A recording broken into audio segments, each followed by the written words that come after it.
Welcome to For the Record. I'm Kelly Sasso. We are now only about 2 weeks away from the primary election. To make sure you know where candidates stand before casting your vote, we're hearing from 3 more people on the ballot for local and statewide races.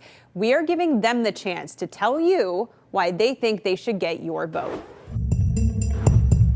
2 weeks away from heading to the polls and casting our ballots in the 2024 primary election. We're asking 2 candidates hoping to become the next Pennsylvania Attorney General about the important issues ranging from violent crime and consumer protection. It is a critical function of the Attorney General's office to stand up for consumers. And I think what we need to do is make sure that we're thinking broadly about these issues. Environmental concerns and preserving election integrity. The leadership role of the Attorney General is to give the entire Commonwealth a sense of calm and that there's somebody in charge with a hand on the steering wheel guiding them to proper and just outcomes. Plus, hoping to switch chambers from the state house to the state Senate. One of the candidates looking to fill the seat of a retiring lawmaker. I'm hoping to run for the state Senate so that I can continue the work of making sure that the promise that past generations had, the opportunities that people had to grow up and have good lives in Allegheny County can continue for the future generations. These 3 men tell you why they believe they deserve your vote on April 23rd. One of the big statewide offices up for grabs this year is for Pennsylvania Attorney General. There are 7 candidates running in 2 primary races, 5 Democrats and 2 Republicans. One of those names will be Joe Kahn. He is a former local and federal prosecutor and county solicitor in eastern Pennsylvania. Our Janelle Hall asked him, among other questions, about the 2020 election meddling case and how he would handle a situation like that if it were to arise. Look, of all the recognition I've received across the state for my work as a public interest lawyer, I'm most proud of the recognition I received at the recommendation of Allegheny County Solicitor to receive the Outstanding Solicitor Award for uniting county solicitors across Pennsylvania to protect the right to vote. And as difficult as the work was that we did together, fighting Trump and his lawyers, we in some ways had it easy. Number one, we had the likes of Rudy Giuliani calling the shots from my old neighborhood in Northeast Philly in the parking lot of the Four Seasons Landscaping Company. But number two, we didn't have a single county board of elections in Pennsylvania that had been taken over by election deniers, and now they are everywhere. So I have done this work defending democracy from Trump and his lawyers, and we're going to have to do it again, but this time they're going to be much better prepared. We're going to need to be ready to file writs of mandamus to force local governments to do their job, to make sure that we protect the right to vote in all of Pennsylvania's 67 counties. And so this is going to be on the desk of the next Attorney General on day one. And we have only one chance to get this right. And that's why I'm running. What do you think the biggest issue right now facing Pennsylvania is when it comes to an issue or a topic that the Attorney General specifically would be handling and tackling? Yeah, I think one of the top issues is taking on the issue of environmental justice. You know, the Attorney General is currently doing great work. Thanks to Josh Shapiro pointing that office in the right direction in prosecuting environmental crimes. But we need to think much more broadly, and we need to think about environmental justice. You know, I've been endorsed by Clean Air Action as an environmental justice champion, as the only county solicitor to ever enforce our constitutional right to clean air and pure water. But we need to do more than prosecute environmental criminals. We need to go against government itself in court when government doesn't do its job to protect that right. Whether it's out in eastern Pennsylvania, where we protected the ban on fracking, or western Pennsylvania, where communities have been really ravaged with all kinds of health impacts because of that work. Joe, as you talk about crime, I know safety is a top issue for so many families. Let's talk about that topic and some of your thoughts on how to handle that, whether it be in schools, in neighborhood, with gun control. How do you handle that, but also protect the rights of gun owners in Pennsylvania? We are going to make sure that in this office, with a messenger on public safety who is credible, who has the trust of communities, that we do what I did when I was a federal prosecutor tasked with addressing the issue of gun violence in Southwest Philadelphia 17 years ago. And what we did, instead of simply trying to literally turn a federal case into every instance of someone being caught involved with a gun somewhere in Philadelphia, is we took a very strategic and thoughtful approach to intervening when we identified the small group of people that were responsible for most of the gun violence that we saw in Southwest Philadelphia. And by doing that, we not only saved lives and stopped a significant amount of that violence and helped to bring the homicide rate down, but we actually worked the federal system to make sure that we could solve unsolved homicides, to break up gun trafficking rings, to have a much broader vision for justice than some of the things that have been tried before. And we weren't done there. We also thought about what were our obligations when some of these offenders were then coming out of jail. And we took a new approach. We had something called a reentry court, which understood that public safety also means investing in people when they're returning to society to help them stay on the right path, support them with job opportunities, and give them incentives to do the right thing. And by taking those kinds of approach on a statewide level, we can address issues like gun violence by bringing people together. You know, every day it seems like there's the potential for an email scam or a phone scam, whether it's seniors targeted or just regular consumers.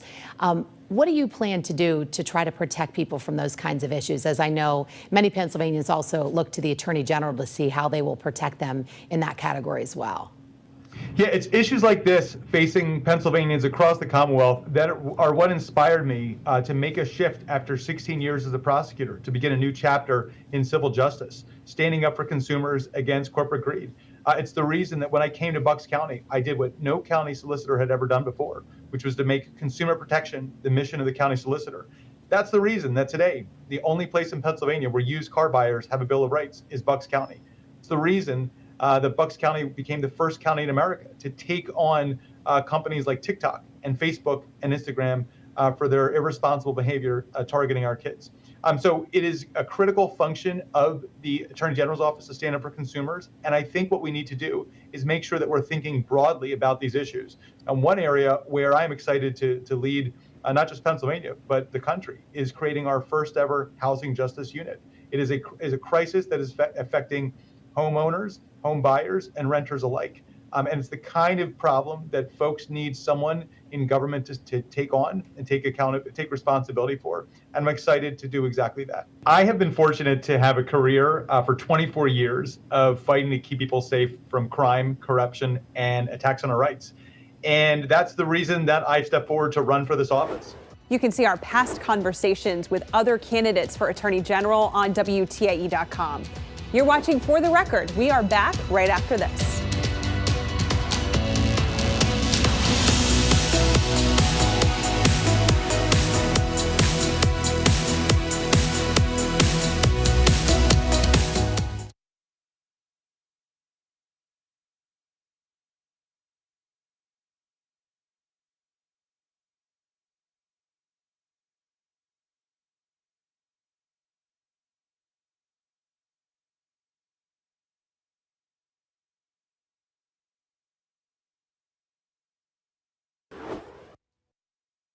Welcome back to For the Record. Now we are hearing from another candidate running to be the next Attorney General, this time on the Republican side. Craig Williams is a state representative for parts of Chester and Delaware counties. He is a Marine Corps veteran who served almost 30 years active duty and reserves. I spoke with him over Zoom about his record in the state house and as a prosecutor. Can you talk to us a little bit about your background and explain how that makes you the best candidate for Attorney General? The first portion of my career, I flew in the F-18, 56 combat missions in Desert Storm, and then went to law school in the Marine Corps. Eventually was the chief prosecutor of the entire Marine Corps Reserve, mobilized back to active duty to be deputy legal counsel to the chairman of the Joint Chiefs of Staff. In the middle of all that, I was also in the Department of Justice in Denver, Colorado, where I did predominantly gun crime, violent crime, and immigration crime, and fell in love with a Philadelphia girl, which is how I ended up in Pennsylvania, and moved eventually to Delaware County, where I was again in the Department of Justice, U.S. Attorney's Office in Philadelphia, again, this time doing terrorism, violent crime, organized drug crime, and a host of other issues. Then ran for Congress in 2008 and found myself for the next decade in energy law, which I know is a big deal for the folks out in the western part of the state, and ran for the state house in 2020, reelected in 2022. So there is nobody in the field, Republican or Democrat, that can touch my experience or the amount of work that I've done in the General Assembly to fight violence in Pennsylvania. gun violence, obviously a huge topic in this day and age. I was wondering if you could kind of expand on your experience with that and what your plan would be to fight that here in Pennsylvania. It has been the heart and soul of what I've been doing in the Pennsylvania House. I was what was called a Project Safe Neighborhoods prosecutor. There is a section in Title 18 of the United States Code that makes it a felony for a prior convicted felon to be in possession of a gun whatsoever, regardless of where it was made or how it was made. And that law also exists in the state of Pennsylvania. So that's called a prohibited person. And what I have done through legislation is to establish a gun violence task force in Delaware County and in Philadelphia predominantly to go after prior convicted felons in possession of guns. The overwhelming number of violent crimes that are committed are done so by prior convicted felons. So if you make use of this statute and take them into federal court, where the sentences are far more severe than they are in state court, and there's no parole in the federal system, that's how you start to take the streets back of these major cities. And we were able to pass that initiative out of the Pennsylvania House. It died in the Pennsylvania Senate. As the Attorney General, I'll go get that done, and we'll descend on these violent areas with an army of Attorney General's agents and assistant deputy attorney generals, and we'll prosecute these violent crimes. Well, one of the big rules of this job is consumer protection. So I wanted to see if you could kind of lay out some of your priorities if you were to get this position. The Office of Consumer Protection and the Office of Consumer Advocate are a part of the Public Protection Division of the Attorney General's office. And I've actually done a great deal of work on that, both in the energy sector relative to utilities and in my work on the Consumer Protection Committee in the House of Representatives. I aim to make the focal point of that office consumer protection of our seniors, whether it's online fraud, mortgage deception, in education. So there's another division within the Attorney General's office that has to do with public education and predominantly targeting towards seniors and helping them understand how they can become victims of online fraud in particular. And then I want to focus, in addition to that, on the well-being of seniors in these living communities where they're entrusting other people with their health care. There's a great deal of work to be done in this area. I've drafted legislation around artificial intelligence and making sure that people have the right to go back after companies when they detrimentally relied on AI when given instructions over the phone or the computer. But the Office of Consumer Protection, the Office of Consumer Advocate is a huge component of the Attorney General's office. I'm the only one, again, of the 7 who have done any work in that space, and so I'm uniquely qualified. We could talk about any of these topics in depth, but there were so many to get to. So I want to ask you a final question here. When Josh Shapiro was in this position, he had to deal with election meddling claims in 2020. That is something that could come up again. So I wanted to ask you how you would go about ensuring that Pennsylvania has a transparent and fair election when it comes to the results. That is one of the biggest missed opportunities for our former Attorney General, now Governor, when he was the Attorney General. There was a loss of confidence in our Commonwealth in the outcome of the election. And regardless of how you feel that election was conducted, in the middle of the pandemic, the rules were changed and people had concerns. And the one thing the Attorney General could have done, superseding the Secretary of State, is investigate every single claim of election fraud or electioneering. Investigate every single claim. Even if in the end you clear all of those claims, you give the entire Commonwealth a sense that there was nobody putting their hands on the scales. Instead, the former Attorney General went to Twitter to call half of the state uneducated or uninformed or somehow less than the other side. And I don't think that that's the leadership role of the Attorney General. I think the leadership role of the Attorney General is to give the entire Commonwealth a sense of calm and that there's somebody in charge with a hand on the steering wheel guiding them to proper and just outcomes. And once again, you can see our past conversations with other Attorney General candidates on WTAE.com. You're watching For the Record, and we are back right after this.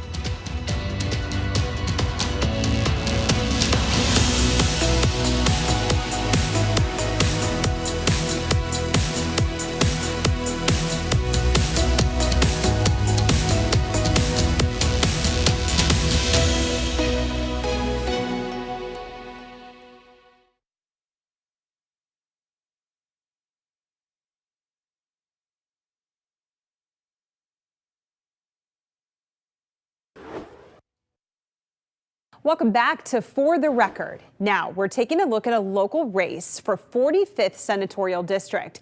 It covers many of Allegheny County's eastern communities. Current state Senator Jim Brewster is not seeking re-election.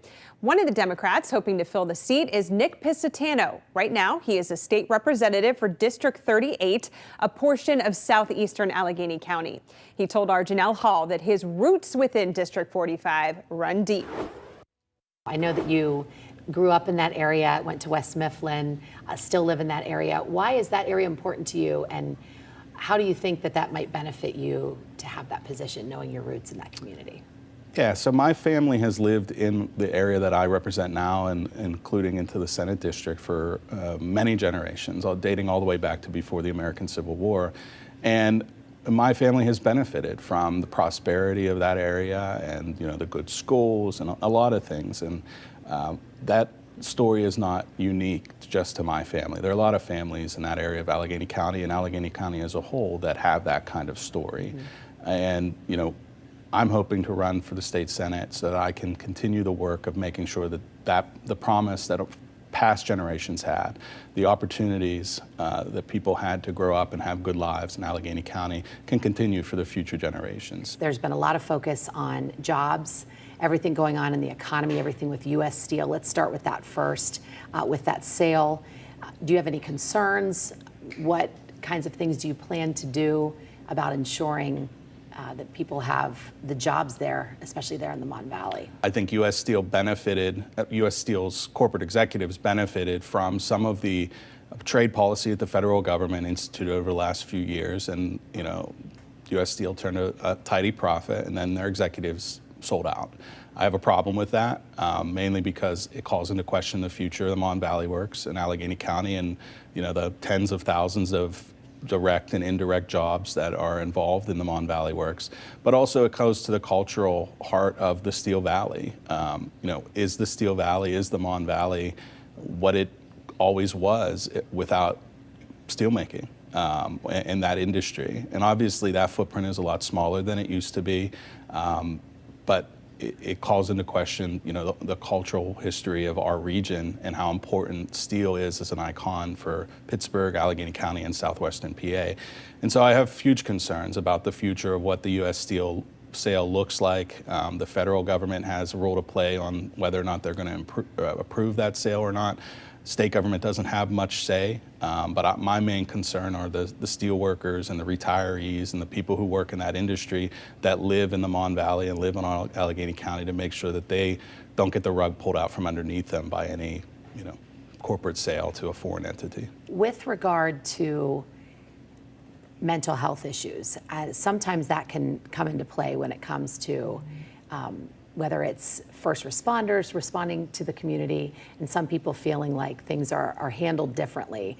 How do you think those kinds of issues can be tackled in your community? What are some things that you think that you can do as a representation of that district? Yeah, there has been a push on the state level to invest in those kind of services over the last couple of years, and we've had uneven success in doing that. We've made some good steps forward, haven't gone far enough, taken some steps backwards. So there's going to have to be a renewed push for those services, and I think that it starts in the schools. I worry deeply about a current generation of children going through a very tough time growing up. It's always hard to grow up as a teenager, but it's very, very difficult when you have to live through the shutdowns that happened during COVID, the new kind of technology and cell phones and the internet, like all those things that just make growing up harder and harder for our kids, and that impacts their mental health.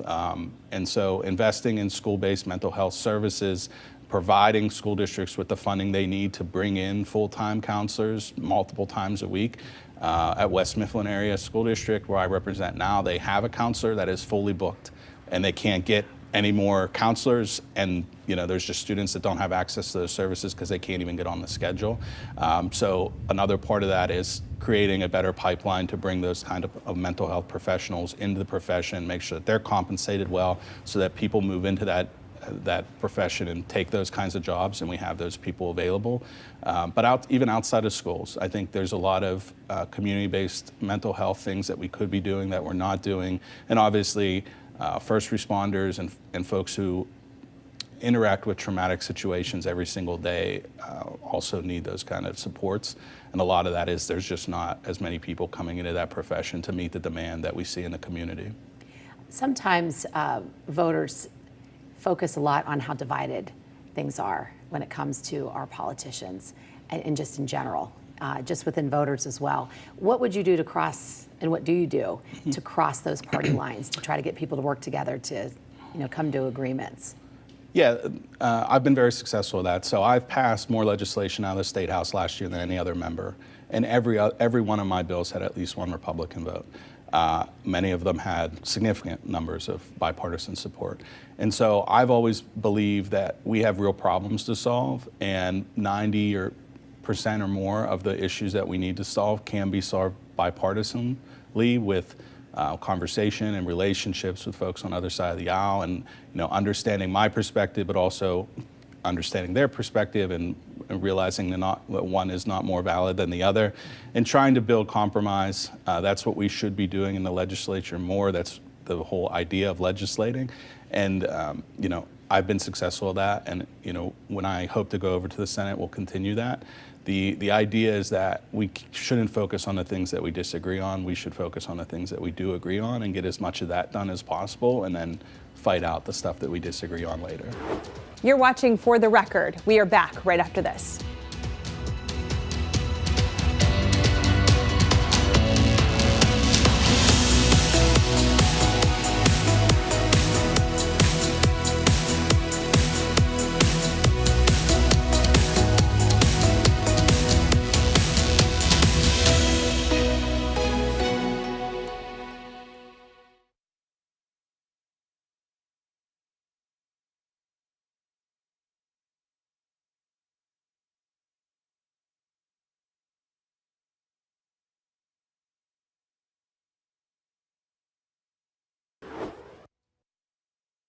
Welcome back. If you have a topic that you would like for us to address, send us an email to news@WTIE.com. You can also re-watch this episode or any episode with the Very Local app on your smartphone, your tablet, or your smart TV.